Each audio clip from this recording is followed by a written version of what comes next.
KTU digital സർവകലാശാല വിസിമാരെ സിസാദ് തോമസിനെയും സജി ഗോപിനാഥിനെയും നിയമിച്ചതിൽ വളരെ ഗൗരവത്തിൽ ആലോചിച്ചെടുത്ത നിലപാടാണെന്ന് LDF കൺവീനർ TP രാമകൃഷ്ണൻ. ഉന്നത വിദ്യാഭ്യാസ മേഖലയുടെ വളർച്ചയ്ക്ക് ഒന്നിച്ച് നീങ്ങണം. പ്രശ്നങ്ങൾ ഉയർന്നു വന്നാൽ എവിടെയെങ്കിലും അത് അവസാനിപ്പിക്കണ്ടേ? ഉന്നത വിദ്യാഭ്യാസ മേഖലയെ തർക്കം അവസാനിപ്പിക്കണമെന്ന് TP രാമകൃഷ്ണൻ ആവശ്യപ്പെട്ടു. ഉന്നത വിദ്യാഭ്യാസ മേഖലയുടെ സമ്പൂർണമായ വളർച്ചയാണ് ലക്ഷ്യം. അതിന് ഒന്നിച്ചു നീങ്ങേണ്ടതാണ്. ഉന്നത വിദ്യാഭ്യാസത്തിന്റെ വളർച്ചയ്ക്ക് വളരെ ഗൗരവമായിട്ട് ആലോചിച്ചെടുത്തിട്ടുള്ള ഒരു നിലപാടാണിത്. ഈ തർക്കങ്ങൾ അവസാനിക്കണം. ഉന്നത വിദ്യാഭ്യാസ മേഖലയിലെ ഈ തർക്കങ്ങൾ അവസാനിപ്പിക്കണം.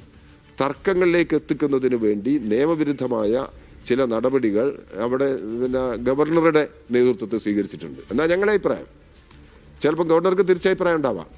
ഗവർണർ അങ്ങനെയുള്ളൊരു നിലപാട് എടുത്തു എന്നാണ് ഞങ്ങളുടെ അഭിപ്രായം. ഗവൺമെൻറ്റും അതിൻ്റെ അടിസ്ഥാനത്തിലാണ് ഈ സ്ഥിതിയിൽ മാറ്റം വരുത്തുക. അപ്പോൾ ഇത് ഏതറ്റം വരെ പോകുമെന്നുള്ളതാണ്.